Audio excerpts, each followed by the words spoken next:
last Friday, the 3rd of March, the Supreme Court of Sri Lanka handed down a historic interim order. The substance of that order is what the opposition has been consistently saying for a long time. Very simple. No right-minded person can possibly have any ground for disagreement with any of the ideas that were expressed in that judgment. The order granting interim relief has the effect that elections have to be held at the proper time, that is the time indicated by the Constitution and the laws of the country. A practicing politician, the leader of a political party, cannot certainly arrogate to himself the power of deciding when elections are going to take place. Because then elections would be held at a time that is favorable to the politician who is making that decision. That is a caricature of democracy. So that is now conclusively ruled out by the decision of the court. In no democratic country, in any part of the world at any time, has the argument been put forward that elections can be held only when money is available for that purpose. If that argument is allowed to prevail, then we can say with certainty that other national elections will also not take place in Sri Lanka. There is a presidential election due next year. After that, there are parliamentary elections. If all of this depends on the caprice, the arbitrary decision of one person, then there are not going to be national elections held in this country at the time stipulated by the law.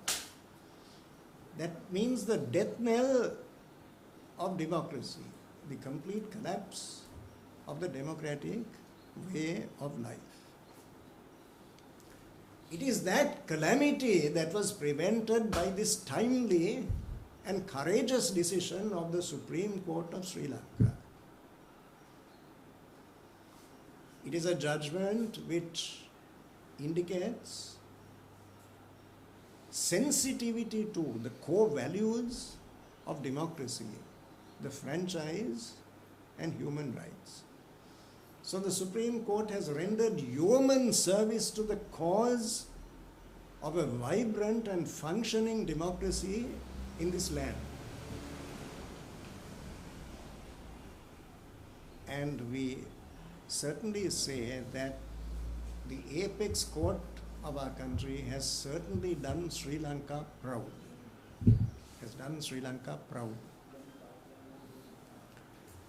It is abundantly clear that the government has done everything in its power to prevent the holding of this election.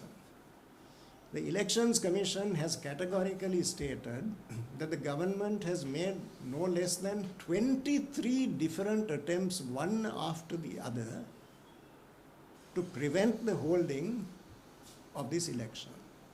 All those attempts became futile. They did not accomplish their objective. Consequently, the government is now compelled, very much against its will, to hold this election. Because of external pressure, because of a binding judgment which has been handed down by the highest court in the country. So the government has no choice in the matter.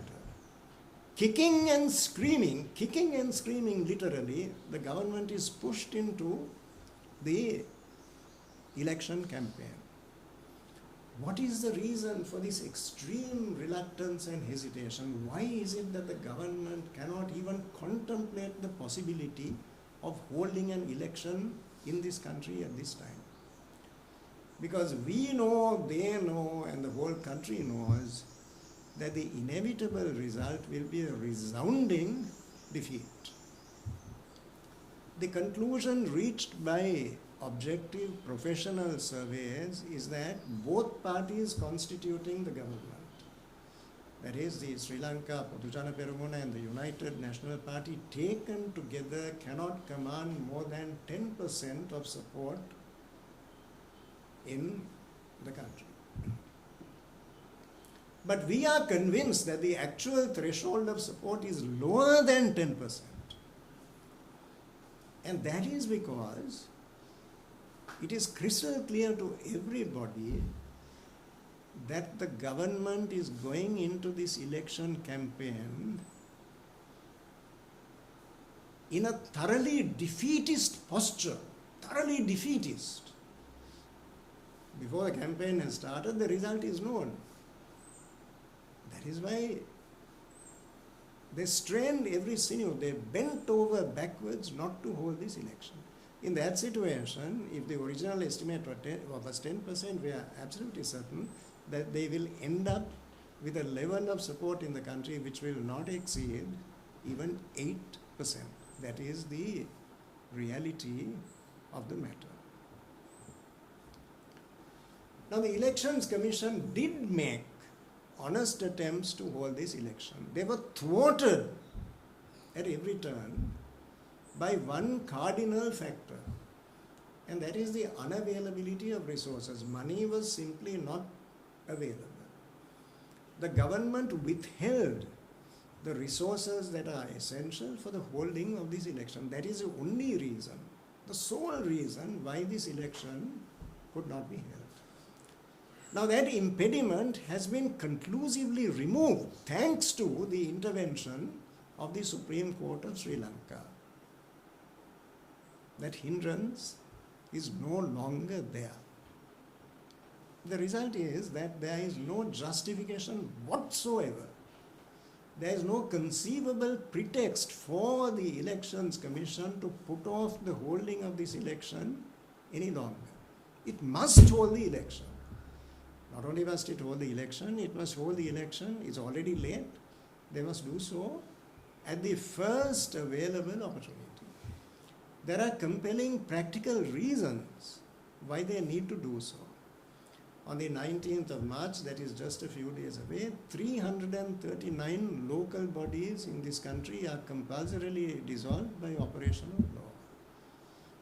Municipal councils, town councils, Pradesha Sabhas, all these are dissolved. This means that members who have been elected to those bodies by the votes of the people of our country all have to go home. They can no longer function.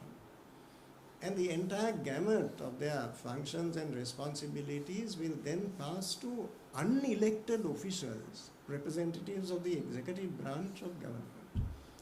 That is not democracy, that is the opposite of democracy. Not only that, as many as 3,500 public officials in this country have been reduced to a helpless position for no fault of their own. They have submitted their nomination papers. They are candidates for this election. They cannot go to work. They cannot get salaries. They become destitute. They cannot support their families. All these problems are urgently crying out for an immediate solution. And that solution is now in the hands of none other than the Elections Commission of Sri Lanka. They have no excuse anymore. There is a special meeting of the Elections Commission tomorrow, Tuesday the 7th of March.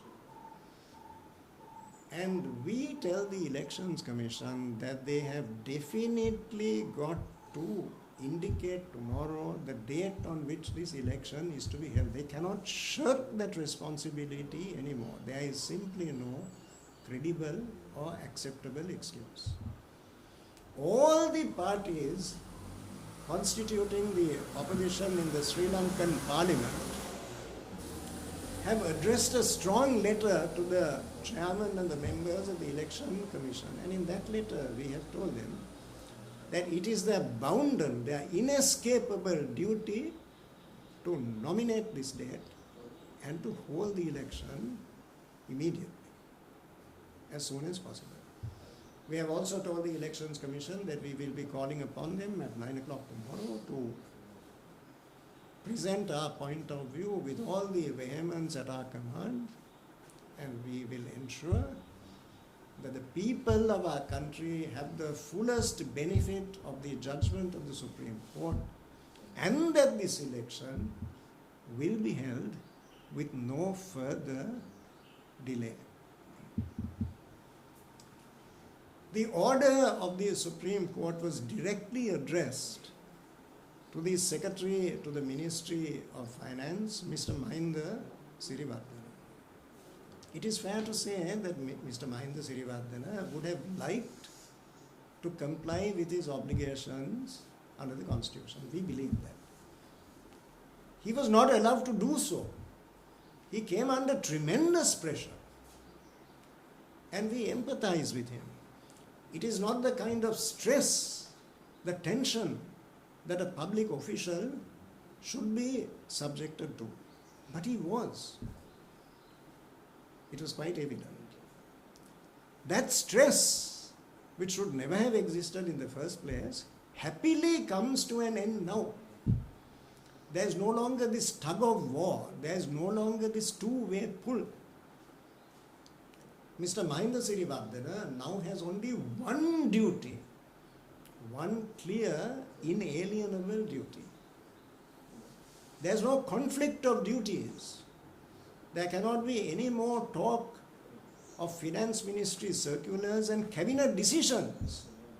They pale into irrelevance in the face of the unequivocal order pronounced by the Supreme Court last Friday. Now, the imperative obligation devolving on Mr. Mahinda Sirivardhana is to comply honestly, sincerely, and in every respect with the order of the Supreme Court. He must do so. He has no discretion, no flexibility, no choice in the matter. If he does not do so, the consequences are of the gravest kind.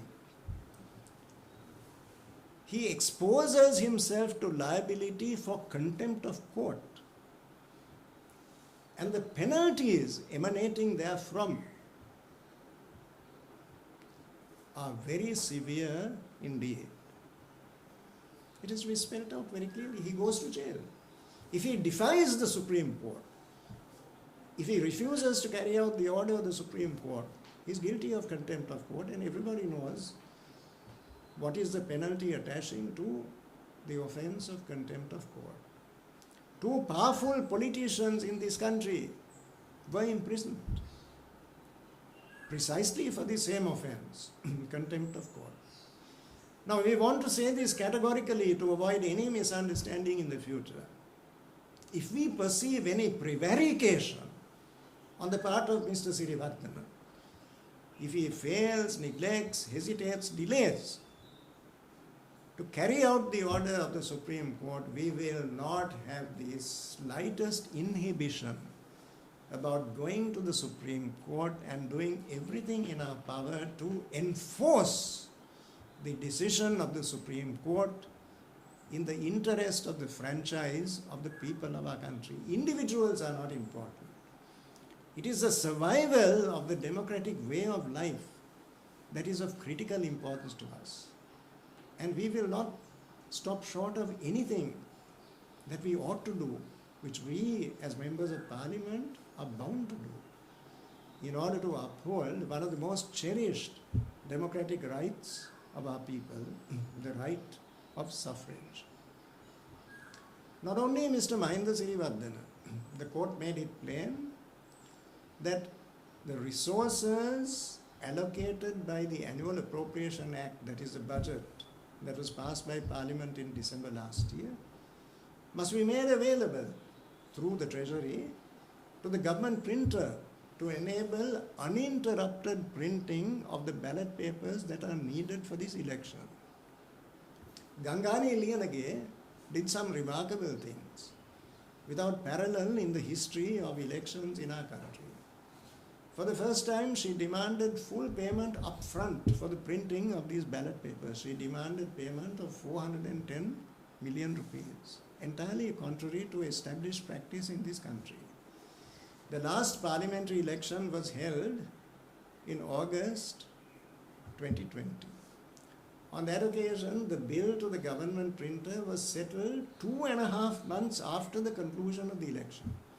There have been instances when the government printer's bill was settled 6 months after the election was held. But on this occasion, she postulated as a condition of printing the ballot papers that payment must be made in full upfront.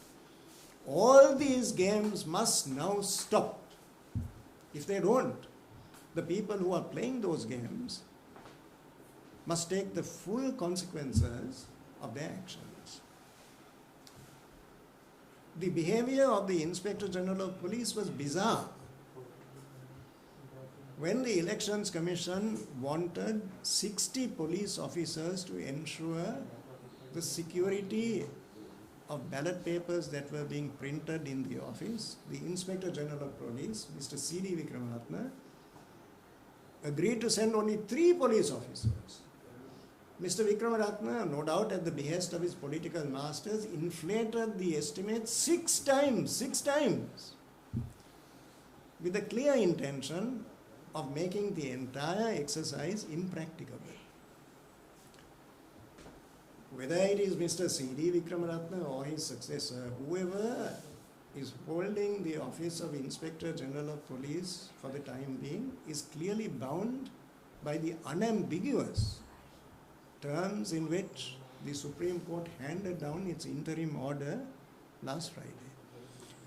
So it is now apparent, beyond any shadow of doubt, that all these government functionaries, starting with Mr. Mahinda Sirivardhana, the Secretary to the Treasury and the Secretary to the Ministry of Finance, Inspector General of Police, Gangani Liyanage, the government printer, all these people have to fall in line. They have to give effect to the order of the Supreme Court. The election will be held, and any government official who defies the order of the Supreme Court will be held guilty of the cardinal offense of contempt of the highest court in this land, the Supreme Court of Sri Lanka. Now, who is going to take responsibility for the conduct of the election? It is the present Election Commission, headed by Mr. Nimal Punjihe, not a successor commission. We talk a great deal about independent commissions, but is that the reality? There is no torment, I would say no torture, to which the present Elections Commission was not subject. For the first time in the history of this country, the officials who are entrusted with responsibility for conducting an election were threatened with death. They were told, if you continue in these positions and if you continue to fulfill your constitutional obligations, you will not live, you will be killed. One of the members of the commission had his garage invaded at 1:30 in the morning. 14 members of parliament submitted to the Speaker of Parliament a request for the appointment of a select committee to probe the Elections Commission. What should be probed is not the Election Commission, but the behavior of people who did their level best to prevent the Elections Commission from carrying out their allotted constitutional responsibilities.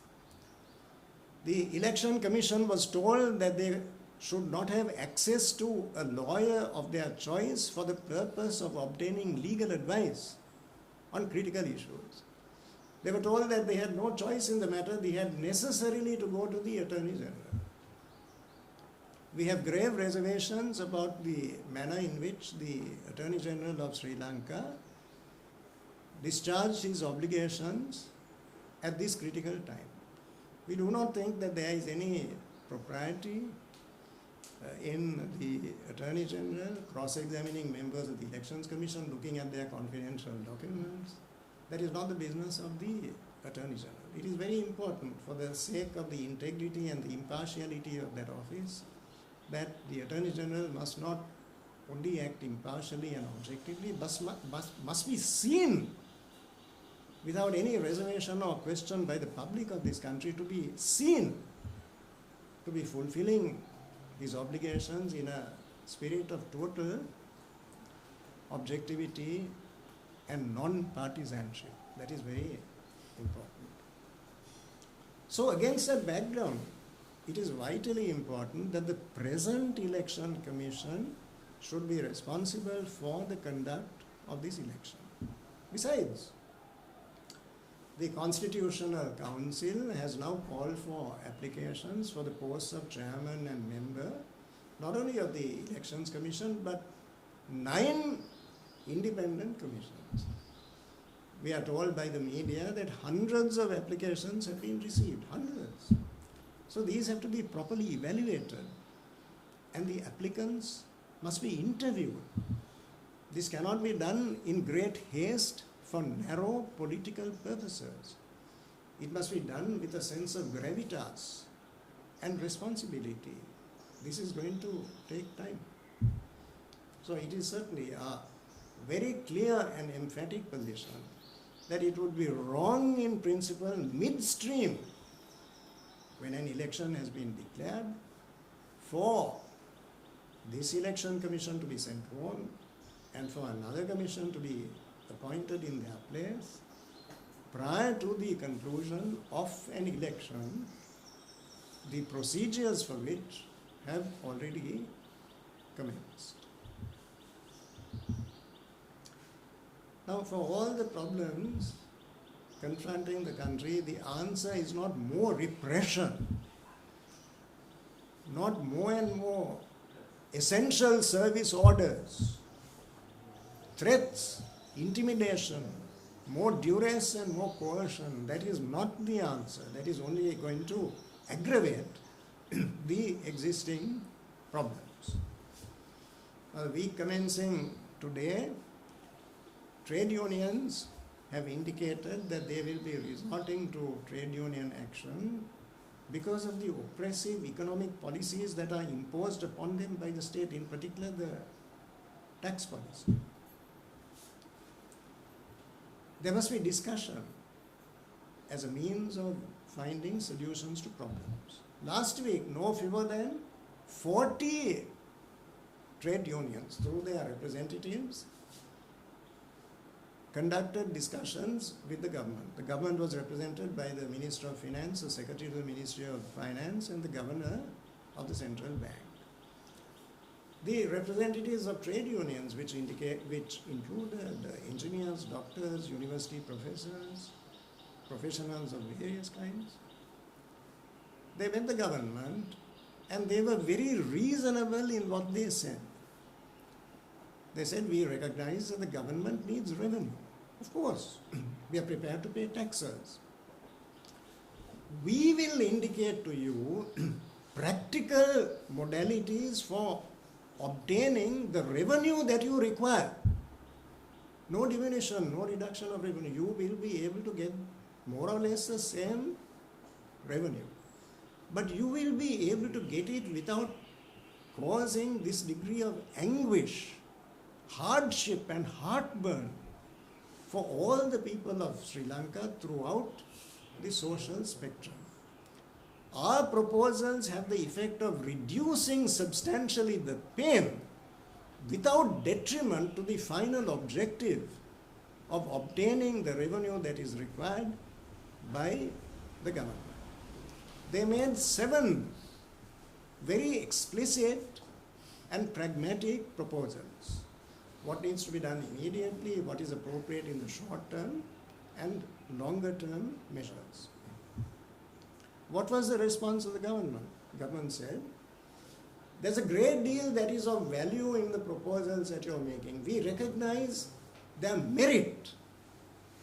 But unfortunately, far from giving effect to your recommendations, we cannot even consider them in earnest. Why? Because we are bound by the terms of the staff level agreement which we entered into with the International Monetary Fund in September last year. We cannot depart from it one jot or tittle. Can't change it at all. We are bound by it. Now, in the first place, we do not know what this agreement is. On 3 different occasions when I was personally present in the Chamber of Parliament, Parliament asked to be shown this document. Parliament has every right to see that document in the discharge of its responsibilities under Article 148 of the Constitution, which declares in unequivocal terms that Parliament is the sole custodian of public finance. But the government persistently refused to divulge the contents of this agreement. Clandestine, furtive, secret. The country does not know what the content of that agreement is, although it is very clear that that agreement is in the process of being implemented. There is a total lack of transparency. It cannot be done in that way. Also, there must be genuine engagement, not the mere motions of engagement. It is the clear duty of the government to explain candidly to the International Monetary Fund the plight of people in our country. Look at page 1 in the print media today.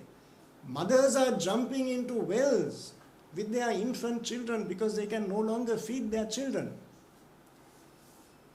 50% of families in Sri Lanka, 50%, half the families in Sri Lanka are no longer able to provide nutritious meals to their children.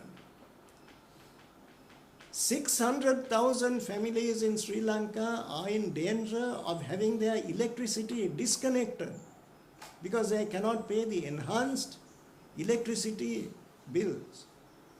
We are told that the electricity rates are the second highest in the whole of Asia.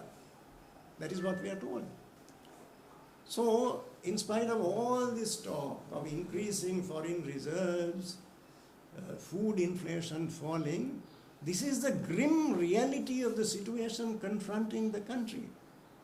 So in that case, surely the government is under a duty to tell the truth to the International Monetary Fund. This is the degree of pain that the people of Sri Lanka are undergoing.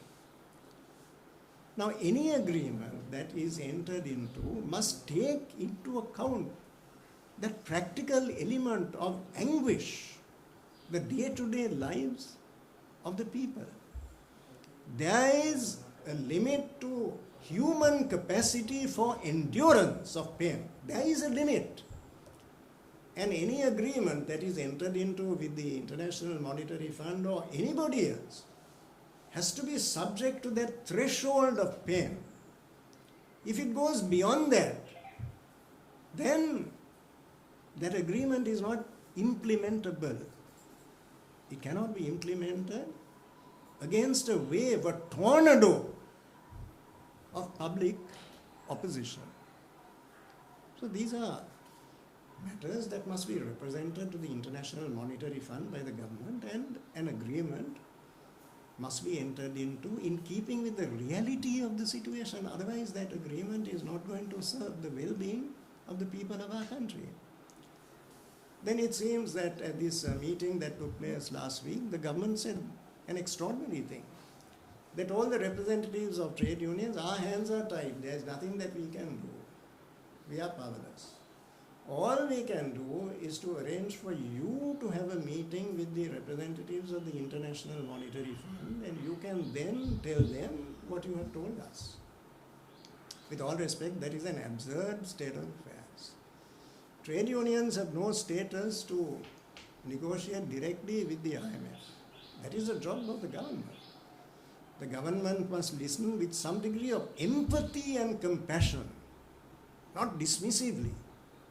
Listen to the trade unions and transmit, of course with their own recommendations, the substance of the views of the trade unions to the International Monetary Fund. That is the job of the government. So, in sum and substance,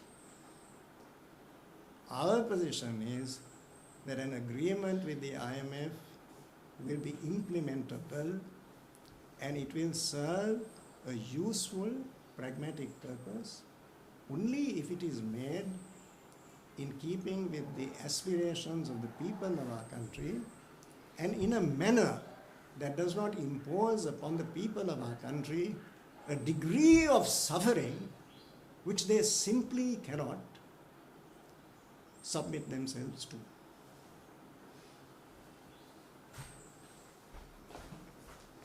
Prasna, That would be great.